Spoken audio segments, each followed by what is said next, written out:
4월 19일 월요일 김유정의 똑똑 동아리입니다. 포항의 역사와 문화를 어떻게 읽을 것인가를 주제로 한 포항학 아카데미가 오는 22일 첫 강의를 시작으로 12월까지 매월 한 차례씩 개최된다고 합니다. 이번 아카데미를 주최한 포항지역학연구회 이재원 회장과 자세한 내용 알아보죠.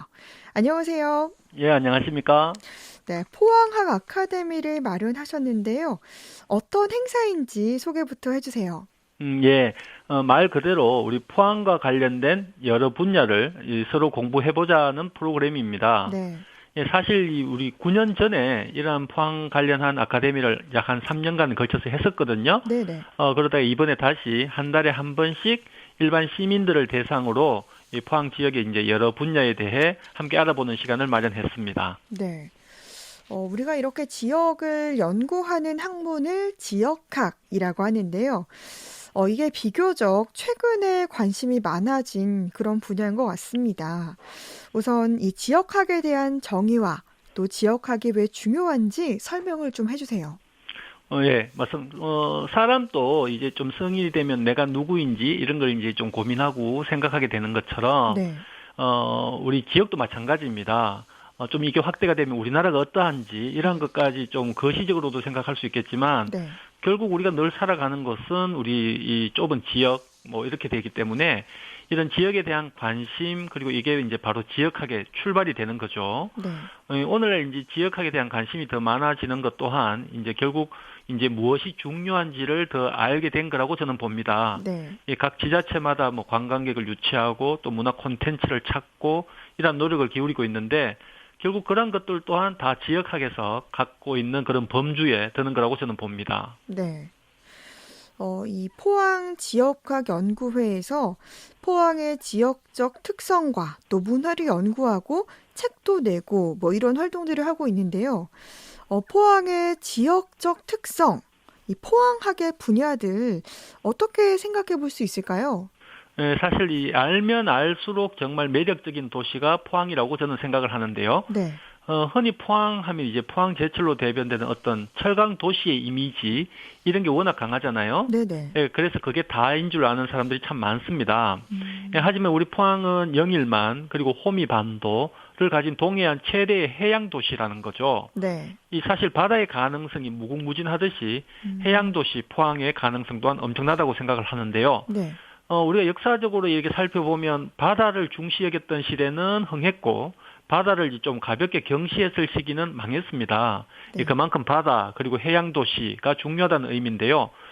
뿐만 아니라 우리 포항은 그 해양 도시 외에도 인문 자연적인 요소도 많이 갖추고 있습니다. 그런 것들 이제 하나하나 찾아내고 공유하고 기록으로 남기는 거 이런 것들이 결국 포항학의 분야가 되는 거겠죠. 네. 그러니까 철강도시 이미지뿐만이 아니라 해양도시, 인문 자연도시의 포항을 우리가 배울 수 있는 그런 시간이 될 것 같은데요.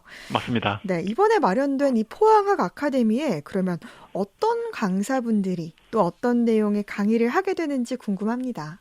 올해는 총 9분의 강사로 마련을 했습니다. 네, 이 포항에 있어서는 아주 소중한 분들인데요. 이번 달 천진기 전 국립민속박물관장님을 시작으로 다음 달부터 또 포항의 역대 한시를 찾아내고 또 책으로 그 한시를 엮는 작업을 해온 권용호 선생님이 한시로 보는 포항을 들려드릴 거고요. 네, 그리고 포항의 민속에 대해서 오랫동안 연구해온 박창원 선생님, 그리고 지형학 입장에서 우리 포항을 새롭게 바라보는 민석규 선생님, 그리고 포항의 금성문이라고 하죠. 오래된 어떤 바위에 새겨진 글씨, 이런 것들을 소개해줄 진복규 선생님, 그리고 포항의 우리 근대 역사에 관해서 김진홍, 김일광, 이상준 선생님 이런 분들이 강사진으로 구성되어 있고요. 네, 12월 마지막 달에는 저도 이 포항의 역사 문화 유적이라는 제목으로 마지막 강의를 할 예정입니다. 네.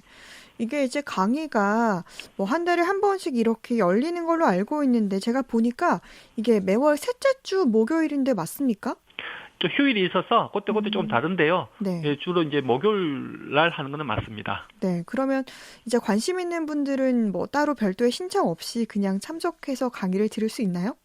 사실 요즘 코로나 때문에 네. 또 이게 그 인원 제한이 있어서 음. 저희들이 이제 그 문의 전화번호를 이렇게 공지를 해드렸습니다. 네. 예, 쪽에서 연락을 주시면 저희들이 인원 제한에 맞추어서 네. 누구나 가능하십니다. 그렇군요. 사전에 이제 연락을 해야 되겠네요. 그렇게 하시면 좋겠네요. 예. 네. 특별히 이번 목요일에 이제 첫 강의를 하러 오시는 천진기 전 국립민속박물관장과 이 강의 내용을 좀 소개를 해주세요. 예. 그분은 우리나라 이 민속 분야에서 대단한 권위자십니다. 네. 지금 방금 아나운서 분께서 말씀해 주셨듯이 서울에 있는 국립민속박물관 그곳에서 관장을 오랫동안 지내셨고요. 네. 최근에는 전주 박물관장도 역임을 하셨는데요. 음. 귀하게 생각하는 것은 네. 지금 그분이 아예 이제 포항으로 이사를 오셨어요. 오, 그렇군요. 요즘 우리 포항 주소 갖기 운동도 하고 있는데 네. 예, 이런 분이 포항 시민으로 살고 계시는 건 포항으로는 굉장히 큰 행운이죠. 네. 사실 이제 저희들의 어떤 학문을 연구하는 것도 뭐 소중한 일이겠지만, 이분처럼 이렇게 전국구에 좀 넓은 안목을 가지신 분이 우리 지역을 바라다 보면 네. 우리 스스로가 좀 미처 보지 못했던 그런 부분들까지 알 수 있지 않을까 그러한 기대감이 생기는데 이 강의 제목도 포항의 역사와 문화를 어떻게 읽을 것인가 네. 이런 제목이거든요. 네. 그러니까 앞서 말씀드렸듯이 우리 포항 아닌 다른 곳에서 바라보는 포항의 역사와 문화 이러한 것을 좀 이번 강의를 통해서 알 수 있지 않을까 그렇게 기대하고 있습니다. 네. 아무래도 포항을 벗어난 더 넓은 관점에서 이 포항의 역사와 문화를 배울 수 있는 시간이 될 것 같은데요. 예. 이번 이 포항학 아카데미를 통해서 또 기대하는 점이 어떤 점이 있을까요? 지금까지 말씀드리고 있는 지금 뭐 포항의 정체성, 뭐 우수성, 그리고 다른 지역과의 차이점 이런 것들 서로 공유하는 거겠죠 아마. 사실 지역의 정체성이나 뭐 아이덴티티, 뭐 랜드마크 이러한 것들이 찾고자 하는 시도가 많은데요. 네. 저는 이런 것들은 뭐 갑자기 이렇게 만들어서 되는 거라고 저는 보지 않습니다. 어쩌면 이제 그동안에 우리 삶의 궤적에서 결국 발견되는 것이기 때문에 이번 포항학 아카데미도 그러한 어떤 포항의 어떤 정체성이라든가 이런 것들을 하고자 하는 그런 노력의 일환이라고 할 수 있습니다. 네.